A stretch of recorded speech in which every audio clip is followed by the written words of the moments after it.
আমার সমস্ত ইউটিউব পরিবারের সদস্যদের এবং বন্ধুদের জানাই হ্যাপি হোলি, হোলির শুভেচ্ছা। আজকে তাই একটি হোলি স্পেশাল মিষ্টি নিয়ে হাজির হয়ে গেলাম আপনাদের কাছে। ছানা ছাড়াই চিত্রকূট মিষ্টি, একেবারে দারুণ স্বাদের।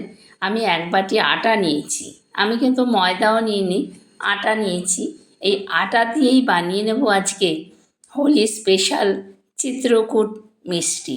এত টেস্টি হয়, জাস্ট ভাবতে পারবেন না, বোঝাই যাবে না যে এতে কোনো ছানা নেই, এতটাই টেস্টি।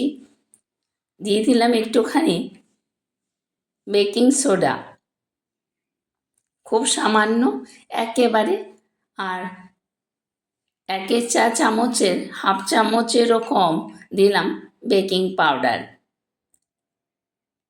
এবার দুটো আটার সঙ্গে এই উপকরণগুলো খুব ভালো করে মিশিয়ে নিচ্ছি। দিয়ে দেব ঘি। ঘি আমি গলিয়ে রেখেছি আগে থেকে, কারণ ঘি জমে যায়, সেই কারণে ময়াম করতে একটু অসুবিধা হয়, সেই জন্য পাতলা করে নিয়েছি। খুব ভালো করে ময়াম করব এই ঘি দিয়ে। এত টেস্টি হয় বন্ধুরা, একবার ছানা ছাড়া এইভাবে চিত্রকূট মিষ্টি তৈরি করে খেয়ে দেখবেন তো, তারপর না হয় কমেন্ট করবেন কি অসাধারণ স্বাদ এই মিষ্টির। ভালো করে ময়াম করে নেব। দেখুন একেবারে দারুণ ময়াম হয়ে গেছে, একেবারে হাতের সঙ্গে মুঠো হয়ে যাচ্ছে, এতটাই সুন্দর করে ময়াম দেওয়া হয়ে গেছে। এবারে দেব গুঁড়ো দুধ, যেটা মূল ইনগ্রিডিয়েন্টস। দিয়ে দিলাম হাফ বাটি গুঁড়ো দুধ। এবার গুঁড়ো দুধও এই আটার সঙ্গেই খুব ভালো করে মিশিয়ে নিচ্ছি। একেবারে আটা আর দুধে একেবারে সুন্দর করে ময়াম করে নিয়েছি। এবার অল্প অল্প করে জল দিয়ে একটা ডো তৈরি করে নেব। ডোটা কি হবে, হাতে লেগে থাকলেও কোনো অসুবিধা নেই, রেস্টে রেখে দেবো অন্তত 30 মিনিট পর্যন্ত। একটা ডো তৈরি করে নিচ্ছি, খুব অল্প অল্প করে জল দিতে হবে, অতিরিক্ত জল দেওয়ার দরকার নেই। এই যে এইরকম হয়েছে, এরকম নরম অবস্থাতেই আমি ডোটাকে ঢেকে রাখবো। হাতে লেগে আসলেও কোনো অসুবিধা নেই, এটা কিন্তু অটোমেটিক একটা নর্মাল স্ট্রাকচারে চলে আসবে।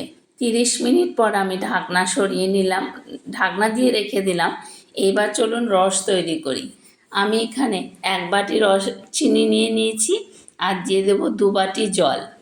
রস খুব একেবারে চটচটে আঠালোর দরকার নেই, পাতলা রস হলেই চলবে। 2 বাটি জল দিয়ে দিলাম। এবার রস তৈরি করে নেব, খুব ফোটানোর দরকার নেই, জাস্ট ফুটে উঠলেই কিন্তু গ্যাস অফ করে রাখলেই চলবে। জাস্ট একটু আঠা আঠা চটচটে ভাব হলেই হবে। যে রসগোল্লা রসের মতো করতে হবে তার কোনো মানে নেই।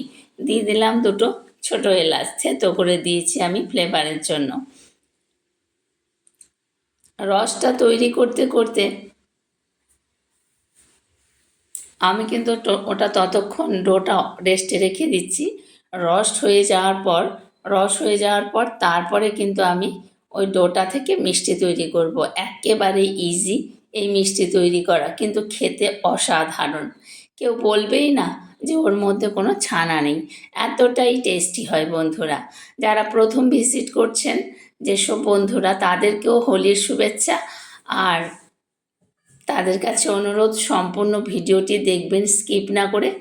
আর যারা পুরনো বন্ধু তাদের কাছে অনুরোধ, প্লিজ লাইক দিয়ে স্কিপ না করে ভিডিওটি দেখবেন। নতুন বন্ধুরা আর রেসিপিটি যদি ভালো লাগে অবশ্যই একটি সাবস্ক্রাইব করে পাশে থাকা বেল আইকনটি প্রেস করে চ্যানেলটির পাশে থেকে যাবেন, যাতে নিত্য নতুন রেসিপি আপনি পেতে পারেন।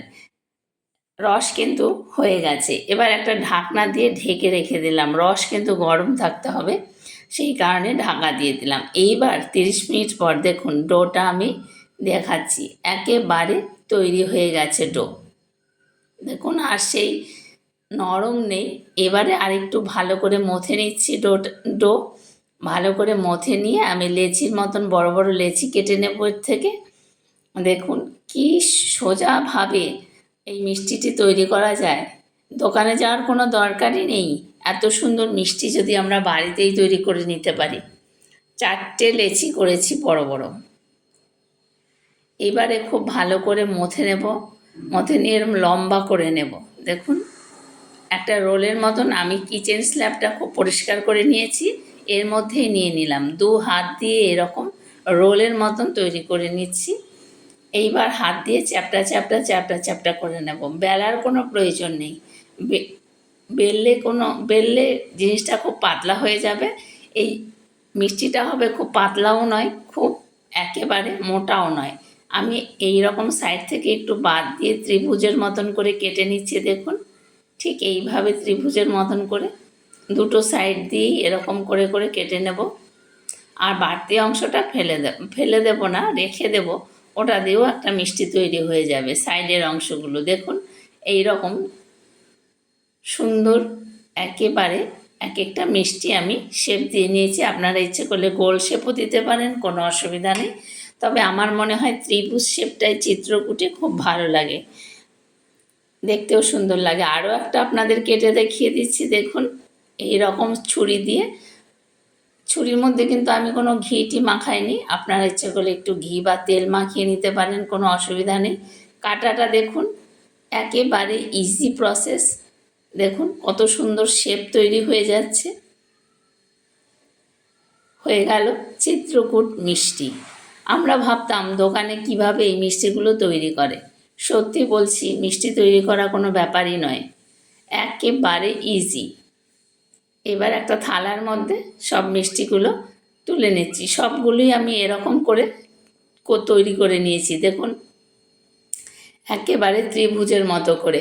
দেখুন কতটা ফুলে উঠেছে এখনই, যেহেতু একটু বেকিং পাউডার আর বেকিং সোডা দেওয়া আছে আর অনেকক্ষণ রেস্টে ছিল, সেই কারণে কিন্তু জিনিসটা ভীষণ ফ্লাফি হয়ে গেছে একদম, আর জালিদার তৈরি হবে।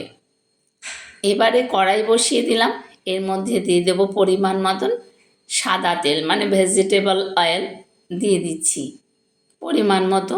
যতটা লাগবে ভাজতে ততটাই, একটু বেশি তেল দেওয়াই ভালো, কারণ এটা ডিপ ফ্রাই করা হয়।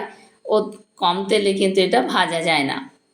তেল কিন্তু আঙ্গুল দিয়ে দেখছি যে এই অবস্থাতেই মিষ্টিগুলো আমি এর মধ্যে দিয়ে দেব, কারণ অতিরিক্ত গরম তেলে দিলে কিন্তু ভেতরটা কাঁচা থাকবে, অথচ ওপরটা কালার এসে যাবে।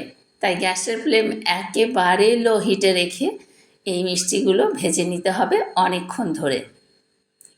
দিয়ে দিলাম আমি প্রথম মানে পর্যায়ে এতগুলো দিলাম, দ্বিতীয় পর্যায়ের জন্য আরও কিছু রয়েছে, সেগুলো আবার পরে ভেজে নিচ্ছি একই রকমভাবে।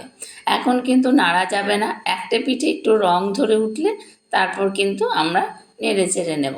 দেখুন এই যে এইরকম, দেখুন পরের পিঠটায় কিন্তু রং হয়নি। একটা পিঠ রং হলে উল্টালে ভালো লাগবে, তাড়াতাড়িও হয়ে যাবে।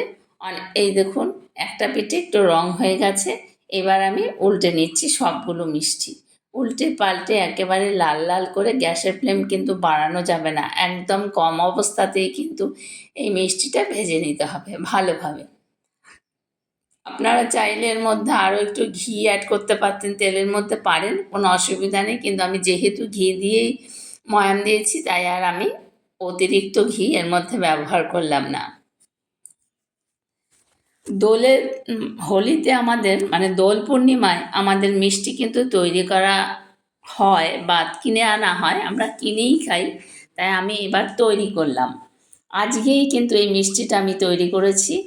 সেই কারণে আমার একটু দেরি হয়ে গেছে, দুদিন আগে করা উচিত ছিল। আমার একটা বিশেষ ব্যক্তিগত অসুবিধার জন্য আমি এই মিষ্টিটা তৈরি করতে পারিনি, কিন্তু আজকে তৈরি করে নিলাম। এরকম লাল লাল করে দেখুন ভেজে তুলে নেব সবগুলো। দেখুন কত সুন্দর ভাজা হয়েছে।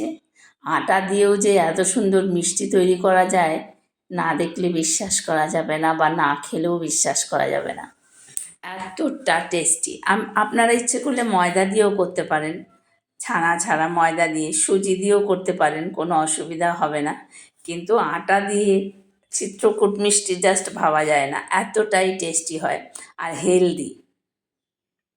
সবগুলো মিষ্টি আমার ভাজা হয়ে গেছে, দেখুন একদম সুন্দরভাবে চারিদিক। এইবার যে রস তৈরি করেছি তার ঢাকনাটা তুলে দিচ্ছি আমি। রসটা একটু হালকা গরম আছে, দিয়ে দিচ্ছি মিষ্টিগুলো। যাতে রস ভালোভাবে ঢোকে তার জন্য আমি একটু বলক এনে নেব, মানে একটুখানি ফুটিয়ে ঢাকা দিয়ে রেখে দেব। তাহলে পুরো মিষ্টিটার মধ্যে রসে একেবারে টইটুম্বুর হয়ে যাবে, এতটাই মানে পুরো রস ঢুকে যাবে, এত সুন্দর হবে খেতে। সবগুলো মিষ্টি আমি দিয়ে নিলাম। এবার গ্যাসটা কিন্তু একটু অন করে দেব, রসটা যাতে একটু ফুটে ওঠে। একটু ফুটে উঠলেই আমি গ্যাস অফ করে ঢাকনা দিয়ে ঢেকে দেব। একটু ঢাকনা দিয়ে দিলাম। এবারে গ্যাস অন করে দিয়েছি ফোটানোর জন্য। মিনিট খানেক বা মানে একটু বলক আসলেই আমি এই দেখুন, এইবারে কিন্তু আমি গ্যাস অফ করে ঢাকনা দিয়ে ঢেকে আধ ঘন্টার মতন রেখে দেবো। তাহলেই কিন্তু পুরো রস ঢুকে এর মধ্যে একদম মিষ্টি রেডি হয়ে যাবে। মিষ্টিগুলো দেখুন কতটা ফুলে উঠেছে। এবারে কিন্তু আমি গ্যাস অফ করে আধ ঘন্টা পর মানে 30 মিনিট পর দেখুন মিষ্টি কিন্তু একেবারে রসে টইটুম্বুর, দেখেছেন কতটা সুন্দর, কতটা লোভনীয় জুসি মিষ্টি তৈরি হয়েছে। দেখুন তৈরি হয়ে গেল দারুণ স্বাদের আটা দিয়ে চিত্রকূট মিষ্টি। আপনারাও বাড়িতে এইভাবে তৈরি করে নিন মিষ্টি, দেখবেন বাড়ির প্রত্যেকের ভীষণ ভালো লাগবে। দেখুন তো কেউ কি বলবে মিষ্টিটা আটা দিয়ে তৈরি? এতটা টেস্টি, এতটা জুসি রসালো মিষ্টি। আপনারা বাড়িতে একবার এভাবে তৈরি করুন, দেখবেন প্রত্যেকের ভীষণ ভালো লাগবে। এত ইজি প্রসেসে মিষ্টি তৈরি করা যদি যায় তবে দোকান থেকে কেন? তাহলে দোকান থেকে আর কেনার প্রয়োজনই নেই, বাড়িতেই তৈরি করে ফেলুন দারুণ দারুণ সব মিষ্টি। দেখুন কত সুন্দর লাগছে চিত্রকূট মিষ্টি, খেতেও কিন্তু অসাধারণ হয়েছিল না, এখনও আজকেই তৈরি করেছি। দেখুন কতটা সুন্দর জুসি, কতটা রসালো, মুখে দিলেই কিন্তু মিলিয়ে যাবে। আমি একটা তুলে নিয়ে দেখাচ্ছি, এই দেখুন রস গড়িয়ে পড়ছে ভেতর থেকে, দেখেছেন এতটাই রসালো হয়েছে। রেসিপিটি কেমন লাগলো এই দেখুন একেবারে নরম, গলে যাচ্ছে। রেসিপিটি কেমন লাগলো কমেন্ট করে জানাতে ভুলবেন না। ভিডিওটি ভালো লাগলে লাইক, কমেন্ট, শেয়ার ও একটি সাবস্ক্রাইব করে পাশে থাকা বেল আইকনটি প্রেস করে চ্যানেলটির পাশে থাকবেন। একটি লাইক দিয়ে একটু স্কিপ না করে সম্পূর্ণ ভিডিওটি দেখবেন এই অনুরোধ রইল। আপনারাও এইভাবে বাড়িতে দারুণ দারুণ মিষ্টি তৈরি করুন, নিজেরা খান, সকলকে খাওয়ান। আপনারা সকলে ভালো থাকবেন। আবারও হোলির শুভেচ্ছা। দেখা হবে আবার পরের অন্য কোনো রেসিপিতে। ততদিন ভালো থাকুন, সুস্থ থাকুন, টাটা।